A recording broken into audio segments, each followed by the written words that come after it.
नमस्ते बच्चों।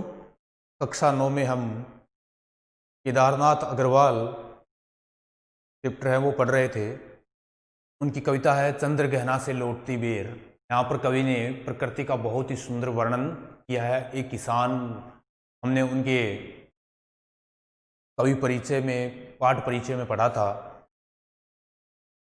कि कवि हैं वो चंद्र गहना नामक स्थान से लौट रहे हैं। तो रास्ते में उनका जो किसान मन था, यानी किसान के प्रति जो आत्मीयता थी वो कह सकते हैं, या फिर वो किसानी खेती से जुड़े हुए थे। तो वो रास्ते में उन्हें एक किसान का खेत नजर आता है, उसमें फसल खड़ी है। तो वो एक पेड़ पर बैठकर उसने खेत का दृश्य देखते हैं और उस खेत में जो पौधे हैं तो उनका बड़ा सूक्ष्म निरीक्षण वो करते हैं। अमूमन हम किसी चीज को देखते हैं तो हम साधारण चीजें ही देख पाते हैं, लेकिन कवि ने साधारण व असाधारण चीजों को देखा है जो अमूमन हम देख नहीं पाते हैं। तो कवि चंद्र गहना नामक स्थान से लौट रहे हैं, तो इसको हम पढ़ेंगे। देख आया चंद्र गहना, देखता हूं दृश्य अब मैं मेड़ पर इस खेत की बैठा अकेला। कवि हैं बच्चों वो चंद्र गहना नामक स्थान से लौट रहे हैं। देख आया चंद्र गहना, कि मैं चंद्र गहना को देख आया। चंद्र गहना नामक स्थान से कवि, कविता का शीर्षक ही है चंद्र गहना से लौटती बेर। चंद्र गहना से लौटते वक्त मतलब क्या निकला? चंद्र गहना से लौटती बेर है, चंद्र गहना से लौटते वक्त। तो कवि चंद्र गहना नामक स्थान पर गए थे, वहां से वो वापस लौट रहे हैं। तो उन्हें एक किसान का खेत नजर आता है, उसकी मेड़ पर बैठकर वो खेत का दृश्य है वो देखते हैं, और कैसे अपनी कविता में उसका सूक्ष्म वर्णन वो करते हैं वो हम पढ़ेंगे। तो देख आया चंद्र गहना, देखता हूं दृश्य अब मैं मेड़ पर इस खेत की बैठा अकेला। कवि कह रहे हैं कि मैं चंद्र गहना नामक स्थान है वो देख आया हूं, अब वहां से लौटते वक्त देखता हूं दृश्य अब मैं मेड़ पर इस खेत की बैठा अकेला। खेत की मेड़, मेड़ के बारे में मैंने बताया था, खेतों की विभाजक सीमा रेखा, खेतों की अलग अलग विभाजक करने की सीमा रेखा, जो मिट्टी का एक टीला सा बना दिया जाता है बीच में, दो खेतों के बीच में बना रहता है, उसको मेड़ बोलते हैं। तो उस खेत की मेड़ पर बैठकर कवि है उस खेत का दृश्य देख रहे हैं। क्या देखते हैं? एक बीते के बराबर हरा ठिगना चना। एक बीते, बीते का मतलब बताया था मैंने आपको, बालिस्त। बालिस्त यानी पुराने जमाने की एक माप, नापने का एक तरीका होता था, पुराने जमाने की एक नापने का एक तरीका बालिस्त। एक बीते के बराबर ये हरा ठिगना चना, बांधे मुरेठा शीश पर। मुरेठा का मतलब होता है पगड़ी या साफा। मुरेठा का मतलब होता है पगड़ी या साफा।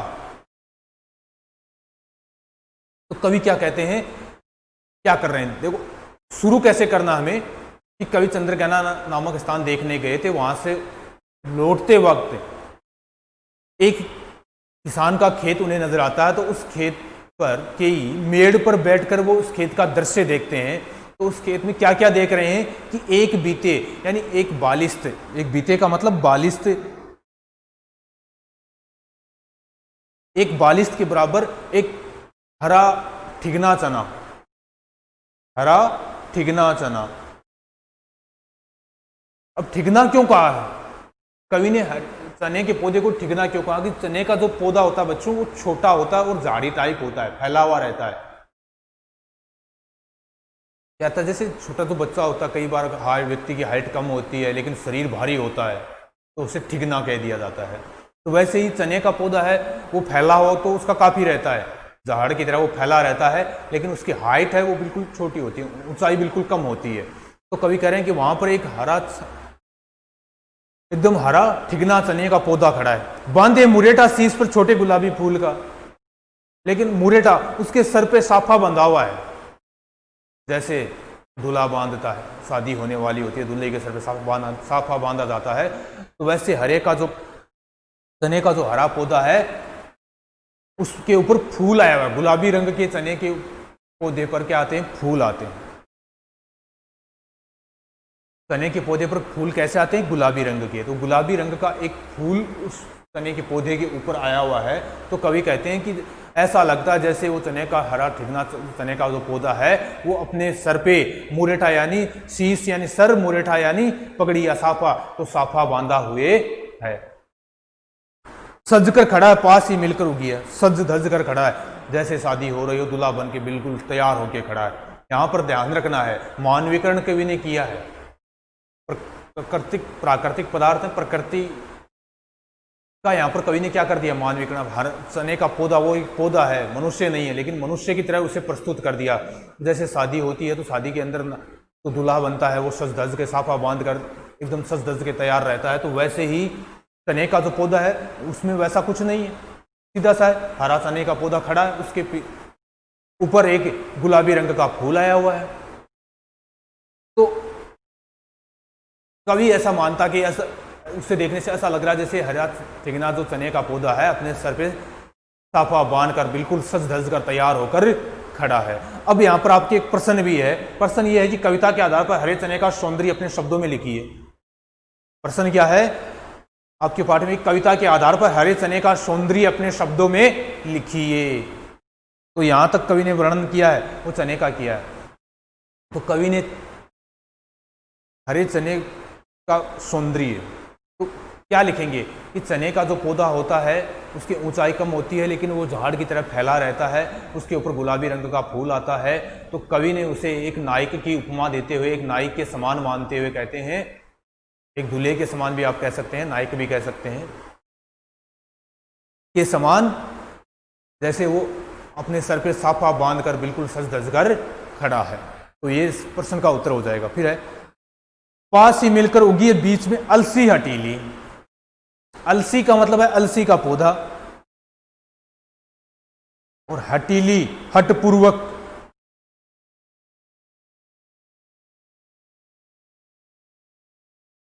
पास ही मिलकर उगी है। चने के पौधे में पास ही मिलकर अलसी, अलसी का पौधा। अब यहां पर एक प्रश्न और है आपके अलसी का, अलसी के लिए हटीली विशेषण का प्रयोग क्यों किया? अलसी को कवि ने हटीली क्यों कहा है? अलसी कैसी है? हटीली है।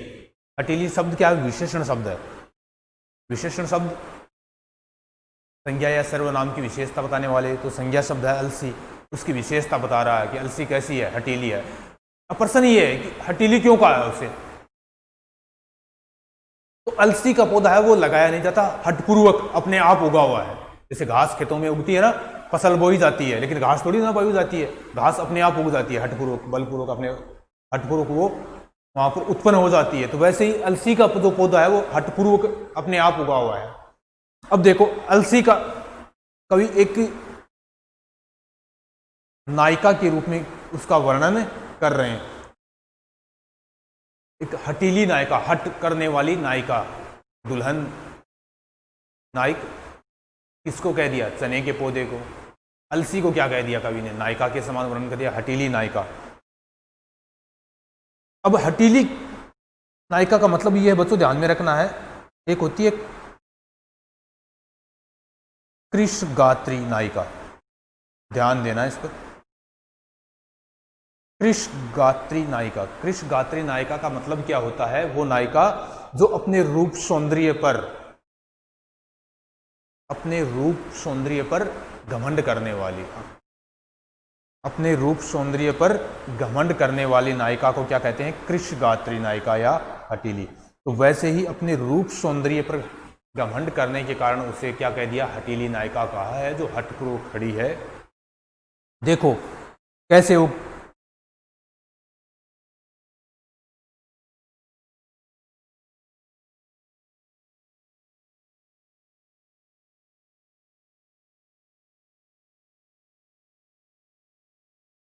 हाँ, तो पास ही मिलकर उगी है बीच में अलसी हटीली।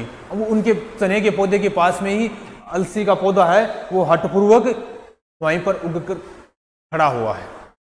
देह की पतली, कमर की है लचीली।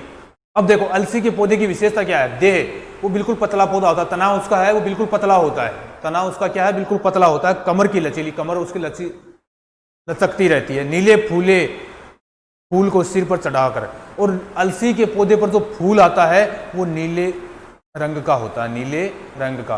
तो नीले रंग का फूल है वो अपने सर पे लगाया हुआ है, जैसे नायिका अपने सर के ऊपर कोई आभूषण पहन रखी हो, वैसे नीला फूल उस पर लगा हुआ है और हठपूर्वक वो खड़ी है। कृशगात्री नायिका उसे कहा है। कृशगात्री नायिका क्यों कहा है? क्योंकि कृशगात्री नायिका वो होती है जो अपने रूप सौंदर्य पर घमंड करे। तो अलसी का कवि ने वर्णन इस प्रकार एक नायिका की तरह कर दिया, अलसी के पौधे का वर्णन, कि उसकी देह, शरीर पतले रंग का है, कमर है लचीली है, और नीला फूल उस सर के ऊपर लगा हुआ है, आभूषण की भांति लग रहा है, और वो जबरदस्ती से चने के पौधे के पास उगी हुई है, कर रही है। अब इसमें देखो बच्चों, आगे की पंक्ति है, कर रही है जो छुए, कह रही है जो छुए ये है, जो छुए ये है, दूं हृदय का दान उसको, दूं हृदय का दान उसको। अब देखो, ये दो आगे की पंक्तियां हैं, इससे यहां तक जो वर्णन होता है बच्चों, वो होता है चने के पौधे का आ गया और अलसी के पौधे का। खेत में कवि दो का वर्णन कर चुका है, आगे का हम अगले वीडियो में देखेंगे। इनको हम विस्तृत रूप से पढ़ते हैं, कौन कौन से इनमें पर्सन बन रहे हैं वो देखेंगे अभी। तो कवि क्या कह रहे हैं, चने का वर्णन किया, फिर कहते हैं पास ही मिलकर उगी है बीच में अलसी हटीली, कि चने के पौधे के बीच पास ही अलसी है, वो हठपूर्वक उगी हुई है। देह की पतली, अलसी का पौधा कैसा है, देह की पतली, कमर की लचीली, नीले फूले फूल को सिर पर चढ़ाकर कह रही है जो छुए ये है, तू हृदय का दान उसको। अब यहाँ पर कवि ने अलसी के पौधे का वर्णन एक नायिका के रूप में, चने का पौधा पुल्लिंग में था तो नायक की तरह वर्णन कर दिया, अलसी का पौधा स्त्रीलिंग में है तो उसका नायिका की तरह वर्णन कर दिया। मैंने आपसे कहा था कि मानवीकरण कवि ने किया। मानवीकरण क्या होता है, मानवीकरण बच्चों एक अलंकार है, और मानवीकरण अलंकार में क्या होता है, जब कवि किसी प्राकृतिक पदार्थों का, कवि किसी प्राकृतिक जो पदार्थ होते हैं उनका वर्णन मनुष्य की तरह कर दें, मनुष्य की क्रियाकलापों की तरह कर दें। जैसे मनुष्य क्रियाकलाप करता है, मनुष्य की तरह उसका वर्णन कर दिया जाए तो वो होता है मानवीकरण अलंकार। तो यहाँ पर चने और अलसी का वर्णन कवि ने इसी प्रकार किया है। तो क्या कहते हैं कवि, देखो कि अलसी है वो एक हटीली नायिका है, कृशगात्री नायिका। कृशगात्री नायिका वो नायिका जो अपने रूप सौंदर्य पर घमंड करती है। और घमंड क्यों कर रही है, क्योंकि देह की पतली है, कमर उसकी लचीली है, एक नायिका की भांति, एक सुंदर नायिका की भांति वो लग रही है, और नीला फूल अपने सिर पर धारण कर रखा है, और कह रही है जो मुझे छुएगा। हवा के साथ अलसी का पौधा है, बहुत पतला होता है तना, तो वो हिलता रहता है, तो इसलिए उसकी कमर को कवि ने क्या कह दिया, लचीला कह दिया। और एक सुंदर नायिका की पहचान होती है कि उसकी कमर और देह जो पतली हो। तो कवि कह रहे हैं कि वो कह रही है जो वो छुए ये है, जो मुझे छुएगा मैं उसे अपने हृदय का दान दूंगी, जो मुझे छुएगा मैं उसे अपने हृदय का दान दूंगी, अर्थात अपना दिल दूंगी, उसी से मैं प्रेम करूंगी। मानो ऐसे वो कह रही है कि जो मुझे छुएगा मैं उसे ही अपना दिल दूंगी। तो कवि क्या कह रहे हैं, देखता हूं इधर से अब मैं मेड़ पर। दो चीजों का वर्णन हुआ है, दोनों को ध्यान से देखना है। प्रश्न ये है